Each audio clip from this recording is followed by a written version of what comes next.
3, 2, 1, 0. Plus 5 seconds. No, normal.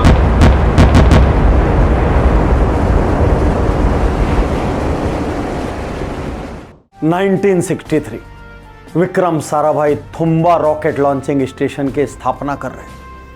सपना था यहां से भारत एक दिन रॉकेट लॉन्च करेगा, लेकिन सारी दुनिया उनका मजाक उड़ा रही थी। कोई भी उन्हें सीरियसली नहीं ले रहा था। अमेरिकन्स ने कहा, जो देश अपने नागरिकों को फीड नहीं कर सकता, जिस देश को हम अनाज देते हैं, वो देश रॉकेट बनाएगा, वो देश सैटेलाइट बनाएगा, अंतरिक्ष में भेजेगा, मजाक है। लेकिन आज सब कुछ बदल गया। सैकड़ों सैटेलाइट भेजकर, दुनिया के सबसे कम खर्च वाला मंगलयान भेजकर, चंद्रयान भेजकर भारत ने दुनिया को हिला दिया। और अब उसी यूएस के नासा के एडमिनिस्ट्रेटर बिल नेल्सन कहते हैं, US space agency is looking forward to learn from India's space mission. US Bharat के super economical indigenous space mission से सीखना चाहता है। डेट 14 जुलाई, टाइम 2:35। पूरे देश की नजरें गड़ी थी श्रीहरिकोटा पर, जहां सतीश धवन स्पेस सेंटर से इंडिया का 3rd लूनार मिशन चंद्रयान 3 को लॉन्च किया जाने वाला था। और जब वो सक्सेसफुली लॉन्च हुआ तो पूरी दुनिया में चर्चा का विषय बन गया। अरे क्यों ना बनता। यूएस, रशिया और चाइना के बाद भारत, जिसको कोई गिनती में भी नहीं लेता था, वो 4था देश बन गया चंद्रयान का सपना देखने वाला, और वो भी कुछ खास यूएसपी के साथ। आज मैं आपको चंद्रयान की वो यूएसपी बता रहा हूं जिसकी वजह से हर देश अपने स्पेस डिवीजन को इंडिया पर नजर रखने के लिए कह रहा है। इसरो के एक्स चेयरमैन के सिवान कहते हैं, इस मिशन की टोटल कॉस्ट मात्र 615 करोड़ के आसपास है।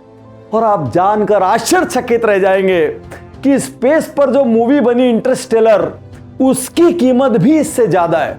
यानी एक मूवी से कम खर्च पर चंद्रयान 3 मिशन चंद्रमा तक पहुंच जाएगा। आश्चर्य की बात है। जिस चंद्रयान 3 की पूरी दुनिया चर्चा कर रही है, आइए जरा उसकी कदकाठी समझ लें। तो चंद्रयान 3 का जो लैंडर है वो मुझसे थोड़ा सा ऊंचा, मतलब 2 मीटर टॉल है। उसका जो वेट है वो 1700 किलोग्राम है, मतलब समझिए एक एसयूवी के आसपास। और जो लूनर रोवर उसमें से निकलेगा, उसका वजन मात्र 26 किलो है। चंद्रयान 3 को लोग डेयर डेविल अप्रोच कह रहे हैं, क्योंकि वो उस एरिया में उतरने की सोच रहा है जहां आज तक कोई लूनर मिशन सक्सेसफुल नहीं हो पाया। वो उतरेगा लूनर साउथ पोल में, वो रीजन जहां पर बर्फ होने की संभावना है, जहां पर पानी होने की संभावना है, जहां पर ऑक्सीजन, फ्यूल, सारी चीजें होने की संभावना है। और यदि वो सफल हो गया और यदि उसने वो ढूंढ लिया, तो वहां से खुल जाएगा मून पर कॉलोनी बनाने का रास्ता। तो सबसे कठिन एरिया में उतारने का साहस कर रहा है भारत। ऐसा नहीं कि सिर्फ सफलता का टिक लगाने के लिए किसी इजी जगह पर उतर जाओ। एक गजब की बात आपको बताता हूं। क्या आप जानते हैं चंद्रयान भाई साहब कितने दिन का पिकनिक मनाने जा रहे हैं? महज एक दिन, सिर्फ एक दिन का पिकनिक। लेकिन ये एक दिन धरती का नहीं है भाई, ये एक दिन 1 लूनर डे, मतलब चंद्रमा का एक दिन, धरती के 2 हफ्ते, और 2 हफ्ते फंक्शनल रह के चंद्रयान 3 वहां से बहुत सारे एक्सपेरिमेंट करेंगे और दुनिया को नया रास्ता दिखाएंगे। यह चंद्रयान एक मायने में दुनिया में अनूठा रहा, क्योंकि इस बार भारत नहीं, बहुत सारे और देश भी दुआ कर रहे थे कि चंद्रयान सफल हो जाए।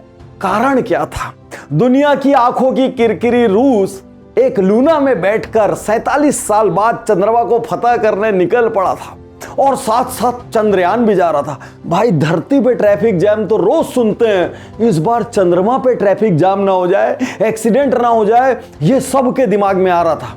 कहीं ना कहीं बहुत सारे देश मन में दुआ कर रहे थे कैसे भी इंडिया का चंद्रयान सक्सेसफुली लैंड कर जाए। और भाई साहब लूना का टायर पंक्चर हो गया। कुछ देशों को लगा चलो ये जिद्दी देश कहीं तो हारा। बहुत से लोगों को ये लगता होगा देश में आज मेडिकल सुविधाओं की कमी है, शिक्षा की कमी है, बहुत सारे प्रांतों में इंफ्रा की कमी है। ऐसे में इन सब मिशंस पर इतना पैसा खर्च करने की क्या जरूरत, इस हाइप की क्या जरूरत। मैं आज आपको 4P बताता हूं क्यों देश को इनकी बहुत सख्त जरूरत है। सबसे पहला P प्रोग्रेस। जब चंद्रयान चंद्रमा से लूनर क्वेक्स की जानकारी भेजेगा, जब थर्मल प्रॉपर्टीज की जानकारी भेजेगा, जब वो अपने नए एक्सपेरिमेंट शेप के माध्यम से वहां बैठकर दुनिया के दूसरे स्मॉलर प्लैनेट्स देखेगा जहां पर हैबिटेबिलिटी हो सकती है, जहां पर धरती के जैसा माहौल एनवायरनमेंट हो सकता है, तो इंडिया इस फील्ड में लीडर बनेगा।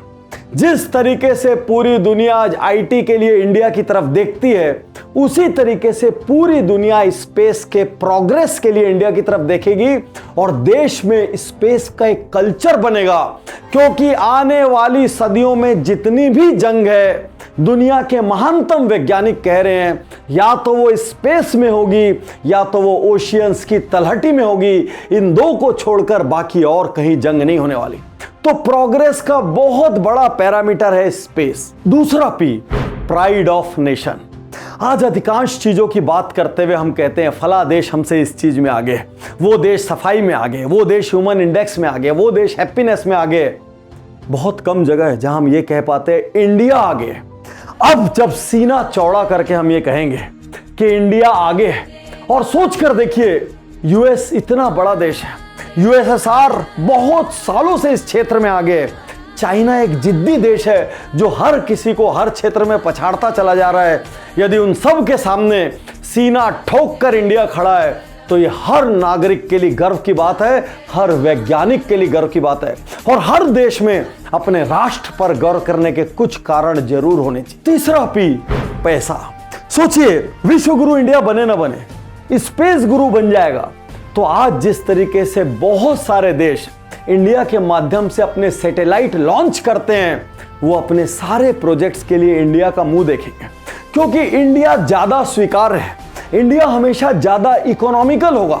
तो जब इतने सारे देशों का इन्वेस्टमेंट इंडिया में आएगा, उससे रिलेटेड अलाइड इंडस्ट्री इंडिया में लगेगी, स्पेयर पार्ट्स की इंडस्ट्रीज इंडिया में लगेगी, इतनी लॉन्चेस इंडिया में होगी, तो इंडिया में किस बड़ी तादाद में एम्प्लॉयमेंट पैदा होगा, किस बड़ी तादाद में फॉरेन करेंसी आएगी, और किस बड़ी तादाद में सैटेलाइट बेस्ड बिजनेस खड़ा होगा जो इस देश में भरमार पैसा लेकर आए। और चौथा P जिसकी वजह से कुछ चेहरों पर मुस्कान आएगी, कुछ नीचे लटक जाएंगे। क्योंकि जो रूलिंग पॉलिटिकल पार्टी है उसको इस बात का बेनिफिट मिलेगा कि उसके राज में मंगलयान भी लॉन्च हुआ और उसके राज में चंद्रयान भी लॉन्च हुआ। और एक बिजनेस कोच के रूप में आपको बता दूं, यह असाधारण प्रॉफिटेबल वेंचर है। महज 615 करोड़ में पूरी दुनिया आपकी बात कर रही है, आपके देश का कल्चर बदल रहा है और बहुत बड़ी फाइनेंशियल संभावनाओं के द्वार पैदा हो रहे हैं। आपका देश दुनिया में गुरु के रूप में आका जा रहा है, ये तो कुछ भी नहीं। जिनको भी चंद्रयान 1 और 2 की जानकारी नहीं है, आपको मैं ये बता दूं, 2008 में इसरो ने चंद्रयान 1 मिशन किया और उस मिशन ने पूरी दुनिया को हिला दिया, क्योंकि उसी मिशन में वाटर मॉलिक्यूल्स के प्रेजेंस के बारे में पता चला और पूरी दुनिया ने उसकी फाइंडिंग्स को सराहा। चंद्रयान 2 फिर से टफ एरिया में लैंड करने की बात लेकर मून तक पहुंचा। चंद्रयान 2 सक्सेसफुल लैंडिंग में तो सफल नहीं हो पाया, लैंडर और रोवर क्रैश कर गए, लेकिन तो भी पार्शियल सक्सेस ऑर्बिटर की वजह से मिला। ऑर्बिटर डेटा भेजता रहा और फिर से उसने सारे लेटिट्यूड्स में वाटर की प्रेजेंस को एस्टेब्लिश किया। कोई और देश होता तो शायद रुक जाता, थोड़ा आराम कर लेता या कम से कम एक इजी एरिया में लैंड करने की कोशिश किया। लेकिन मेरा भारत बदल रहा है, अब ये सॉफ्ट स्टेट नहीं, जरा जिद्दी अकड़ू अड़ियल स्टेट हो रहा है, जिसकी जरूरत भी है। इंडिया ने आसान रास्ता नहीं चुना, फिर से वही टफ रास्ता चुना और उसी जगह लैंडिंग का निर्णय लिया जहां पिछली बार फेल हुए थे। अपनी गलतियों से सीखा, चंद्रयान की डिजाइन को चेंज किया, लैंडिंग के एरिया को बड़ा किया और पूरी दुनिया सांस रोककर अब परिणाम का इंतजार कर रही है। और चंद्रयान सक्सेसफुली लैंड करे, पार्शियली सक्सेसफुली लैंड करे, क्रैश हो जाए, मुझे इससे कोई फर्क नहीं पड़ता, क्योंकि मेरी नजर में चंद्रयान सफल हो गया है, क्योंकि प्रयास सफल होते हैं। और अब्दुल कलाम साहब कहते थे never give up, because what fail means first attempt in learning, FAIL, first attempt in learning. और कुछ लोग घोषणा भी कर देंगे ना कि एंड हो गया, तो एंड का मतलब क्या होता है? Effort never dies. मैं भारत के सभी वैज्ञानिकों को इस चंद्रयान के मिशन के लिए बहुत सारी बधाइयां देता हूं। मैं इस देश के पॉलिटिकल विल को इस चंद्रयान मिशन के लिए बहुत सारी बधाइयां देता हूं। और मैं उन हजारों लाखों करोड़ों नागरिकों को बधाई देता हूं, सिर्फ भारत ही नहीं, पूरी दुनिया भर के, जो इस मिशन की सफलता के लिए कामना कर रहे हैं। हो सकता है कुछ गड़बड़ होने से बहुत सारे YouTube चैनल पोस्टमार्टम करें, हो सकता है सफल होने से बहुत सारे चैनल, बहुत सारे लोग तारीफ करें, लेकिन मेरी नजर में यह मिशन सफल है। मेरी तरफ से सिर्फ बधाइयां, बधाइयां, बधाइयां, बधाइयां, बधाइयां और बधाइयां। मैं तैयार हूं, मैं तैयार